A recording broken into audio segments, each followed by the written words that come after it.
history under this administration. And I want to get even more specific. In the last 4 years, this administration has carried out an unprecedented attack and campaign against people of faith.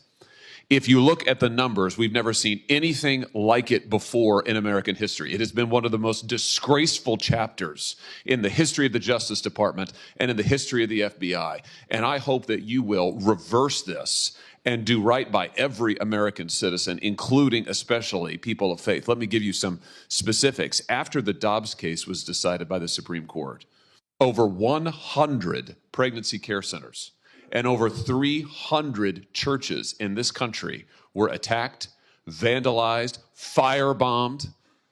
Do you happen to know off the top of your head how many prosecutions Merrick Garland's Justice Department brought in those cases? I do not, Senator. It's a stunning number. It's 2. Hundreds of churches, hundreds of pregnancy care centers. And I might just add, these pregnancy care centers, the attacks on them, which were violent, which were gruesome, were egged on and encouraged by rhetoric from members of Congress, including members of this body, who have said that pregnancy care centers aren't real medicine, that they're not real doctors.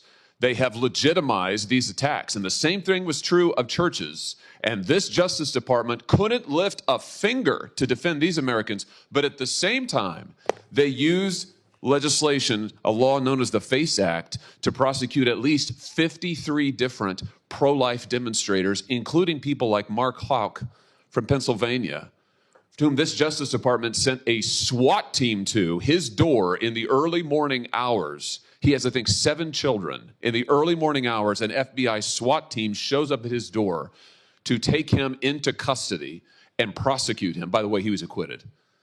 This kind of outrageous, disparate treatment has to end. So here's my question to you. Will you protect churches and pregnancy care centers when they are targeted for violence, when they are targeted for intimidation, when their members or parishioners are threatened with violence or other acts of illegal behavior?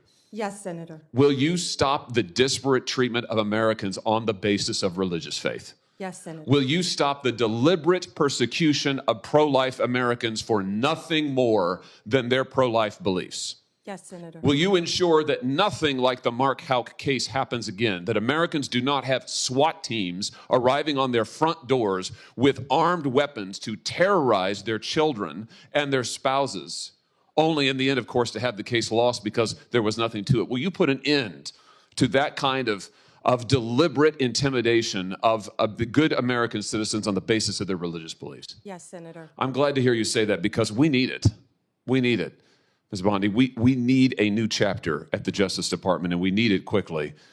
And I'm glad you're committed to it. Now, I also have heard you've been asked about your comment that you thought that in some cases we need to investigate the investigators, the ones who were bad. You know, I have to say I'm glad to hear you stand by that. We need to do that. You need to do that.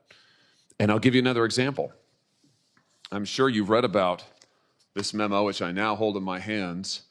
This memo that was developed by the FBI field office in Richmond, Virginia, 23rd January 2023, targeting Catholic parishes for spying, for recruitment of infiltrators. I mean, the memo goes on and on and on about the FBI's plans to put assets into Catholic parishes, into choirs.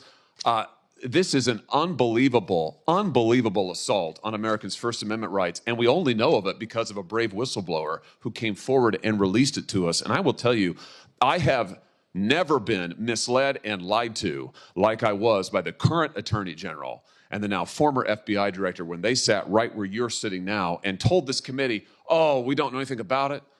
Oh, only one field office was involved. It was the single work of a single field office and a very few individuals. As it turns out, that's not true. Multiple field offices were involved. Multiple individuals were involved. Under your leadership, will you put a stop to the use of FBI or Department of Justice resources to try and recruit informants and spies into Christian churches or any church or house of worship in this country on the basis of nothing more than faith? Of course, Senator. Hey everyone, welcome back to the channel. If you haven't subscribed yet, make sure you hit that subscribe button right now so you don't miss out on the latest updates. Today we're diving into a heated confirmation hearing where Senator Josh Hawley really held the feet of Pam Bondi, the nominee for Attorney General, to the fire. There's a lot to unpack here. Everything from the weaponization of the DOJ to concerns about attacks on people of faith and controversial FBI memos. Let's break it all down.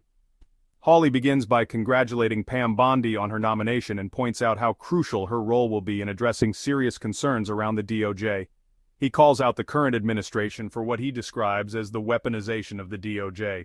Hawley says the DOJ is using its power to target certain groups, including people of faith, and he wants Bondi to change that. He makes it clear her confirmation is vital for ensuring fairness and protecting Americans' rights.